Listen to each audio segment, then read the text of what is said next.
Hello दोस्तों, स्वागत करता हूं आज आप सभी का अपने इस न्यू चैनल C92 में। चलते हैं आज अपने न्यू टॉपिक के तरफ। दोस्तों, आज का हमारा न्यू टॉपिक है HVAC डक्ट सिस्टम। HVAC मतलब होता है heating ventilation air conditioning system. इस सिस्टम में डक्ट क्या होता है, आज इस वीडियो के जरिए हम जानेंगे। दोस्तों, इस वीडियो में क्या क्या कंटेंट कवर करने वाले हैं हम पहले वो देखेंगे। पहला होगा हमारा what do you mean by duct in HVAC system. Next point will be classification of duct based on its velocity. Third point will be recommended air velocity inside duct as per ISRE guidelines. Fourth point will be classification of duct based on its pressure. And fifth point will be not the least factors for pressure loss in ducts. तो video के आखिरी तक बने रहे और इन सभी points को हम एक एक करके कवर करेंगे ताकि आपका कंसेप्ट क्लियर हो पाए। दोस्तों, सबसे पहले हम जानेंगे कि डक्ट क्या होता है। डक्ट इन HVAC सिस्टम में क्या होता है। आप देखे होंगे किसी मॉल में, किसी एचयू रूम पे या फिर किसी भी बिल्डिंग के अंदर या फिर बिल्डिंग के बाहर एक रेक्टेंगुलर शेप का या राउंड शेप का या फिर ओवल शेप या फिर स्क्वायर शेप का एक बॉक्स है जो जीआई नॉर्मली जीआई का होता है, ठीक है, वो लगा हुआ है। तो इसी को ही हम डक्ट कहेंगे। जैसे कि आप पानी को एक जगह से दूसरी जगह भेजने के लिए पाइप का इस्तेमाल करते हैं, सेम वे में हम लोग जो है एयर को एक जगह से दूसरी जगह भेजने के लिए डक्ट का इस्तेमाल करते हैं। दोस्तों, डक्ट जो है एक साइड जो है ये एचयू के माउथ पे कनेक्ट रहता है और दूसरे साइड जो है एयर कंडीशनिंग रूम के एडीपी एयर डिस्ट्रीब्यूशन प्रोडक्ट में कनेक्ट रहता है। तो अब दोस्तों हम देखेंगे कि air distribution system based on velocity, माने classification of air distribution system based on its velocity. क्या क्या क्लासिफिकेशन होता है वेलोसिटी के हिसाब से एयर डिस्ट्रीब्यूशन सिस्टम का। दो तरह का सिस्टम जो है हम HVAC सिस्टम में यूज करते हैं। पहला होगा लो वेलोसिटी सिस्टम और दूसरा होगा हाई वेलोसिटी सिस्टम। लो वेलोसिटी सिस्टम में कितना वेलोसिटी होना चाहिए। अगर डक्ट के अंदर जो है if the velocity of air inside the main duct is 760 metre per minute और 2500 एफपीएम से अगर कम रहेगा तो वो डक्ट क्या कहलाएगा, वो सिस्टम क्या कहलाएगा, लो वेलोसिटी सिस्टम कहलाएगा। अगर अगर if the velocity of air inside the main duct is above 760 metre per minute, अगर जो है डक्ट के अंदर जो है वेलोसिटी 760 मीटर पर मिनट से ज्यादा हो या फिर 2500 एफपीएम से ज्यादा होगा तो उस डक्ट सिस्टम को क्या कहेंगे, हाई वेलोसिटी सिस्टम।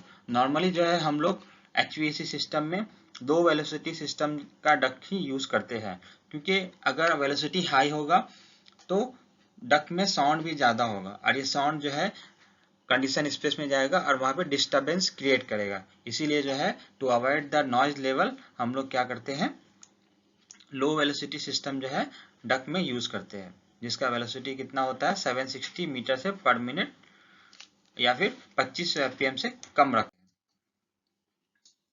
दोस्तों, आप देखेंगे कि इसरे के हिसाब से एक डक्ट के अंदर वेलोसिटी क्या क्या होता है। रिकमेंडेड मैक्सिमम डक्ट वेलोसिटी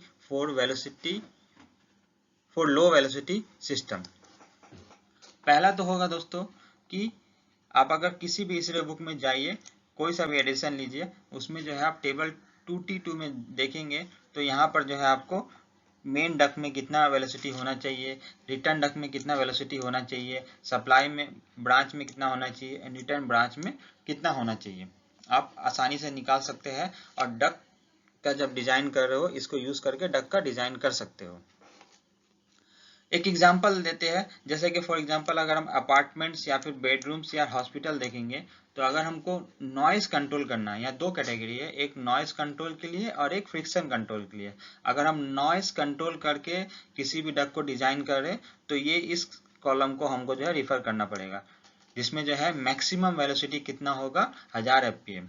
और अगर हम साउंड फ्रिक्शन को कंट्रोल करना चाह रहे, फ्रिक्शन हमारा लॉस से कमाना चाह रहे, फ्रिक्शन लॉस को कमाना चाह रहे, तो इन दैट केस में हम क्या करेंगे, ये जो चार्ट है इसको हम रिफर करेंगे, जिसमें मेन डक में जो है वेलोसिटी कितना होगा, सप्लाई के 1500 एफपीएम, रिटर्न के होंगे 1300 एफपीएम, और सप्लाई के ब्रांच में होंगे 1200 एंड रिटर्न के ब्रांच में होंगे 1000। सेम में आप दूसरे एरिया का भी निकाल सकते हैं और डक को डिजाइन कर सकते हैं विद रिस्पेक्टिव एरिया। इसके बाद देखेंगे दोस्तों हम प्रेशर के बेस में classification of air distribution system क्या क्या होता है। तो प्रेशर के बेस में हम देखेंगे क्लास 1 फैन, क्लास 2 फैन और क्लास 3 फैन। ये क्लास 1 फैन क्या होता है? क्लास 1 फैन होता है अप टू 95 mm। अगर किसी भी डक के अंदर जो है अप टू 95 mm और 3.75 इंच वाटर गेज का प्रेशर रहे तो उस केस में हम लोग जो है क्लास 1 फैन कहेंगे उसे। और अगर मैक्सिमम प्रेशर जो है 95 से 170 mm तक रहे तो यहाँ पर जो है 375 टू 6 या फिर 6.75 इंच तक वाटर गेज रहे तो उसको हम लोग कहेंगे class 2 fan. And third one will be class 3 fan. Class 3 fan क्या होगा? ये हाई प्रेशर, जहाँ पे प्रेशर जो है 179 से 310 या फिर 6.75 इंच से 12.25 इंच ऑफ वाटर गेज तक रहे तो उसको हम लोग बोलेंगे हाई प्रेशर फैन। नॉर्मली दोस्तों हम लोग जो है लो वेलोसिटी और मीडियम क्लास फैन जो है अपने एचवीएसी सिस्टम में यूज करते हैं। इसके बाद हम देखेंगे फैक्टर्स, क्या क्या फैक्टर्स होते हैं जो डक्ट्स के अंदर जो है प्रेशर लॉस का वजह बनते हैं। इसमें से पहला है क्या है? पहला है frictional loss. Due to frictional loss, अगर किसी डक्ट्स में बहुत ज्यादा फ्रिक्शन हो या फिर वॉल्यूम ऑफ एयर आप बहुत ज्यादा छोटे से डक्ट में दे रहे हो, जिससे क्या होगा? हाई फ्रिक्शन होगा, और हाई फ्रिक्शन होगा तो हाई प्रेशर लॉस होगा। तो इसीलिए हमें जो है डक्ट का डिजाइन अकॉर्डिंगली एज पर इससे गाइडलाइंस करना चाहिए ताकि जो है वहां पर फ्रिक्शनल लॉस कम हो। इसके बाद हम देखेंगे dynamic losses from sudden changes. बहुत सारे लोग डक का डिजाइन जो है माने इनिशियली डक एचयू के मौत में भी बड़ा बड़ा बेंट्स लगा देते हैं, जिससे क्या होता है वहां पर लॉसेस बहुत ज्यादा होता है। तो हमने जो है डक में जो है शार्प बेंट्स को अवॉइड करना चाहिए ताकि हमारा जो है डक का लॉस जो है बहुत कम हो, वेलोसिटी लॉस कम हो। आप देखते होंगे बहुत सारे लोग एल्बोज लगाते हैं, बट एल्बोज में जो स्प्लिटर्स या गाइडवेंस नहीं लगाते हैं, जिससे क्या होता है यहाँ पर एडीज क्रिएट होता है, और ये एडीज जो है आपके वेलोसिटी को लॉस करता है, प्रेशर को लॉस करता है। सेम वे में बहुत जगह में आप देख पाओगे कि रिड्यूसर है, बट रिड्यूसर में जो है शार्पनेस नहीं है, यहाँ पर जो है सडन चेंजेस दिखा रहा है, जिससे क्या होगा? सडन चेंज जब होगा तो यहाँ पर जो है एडीज क्रिएट होगा, और ये एडीज क्या होगा? एडीज जो है प्रेशर को लॉस करेगा। दोस्तों hope the video is useful to you. अगर इसी तरह की वीडियो और देखना चाहते हैं तो मेरे चैनल को लाइक, शेयर और सब्सक्राइब करें। Thank you.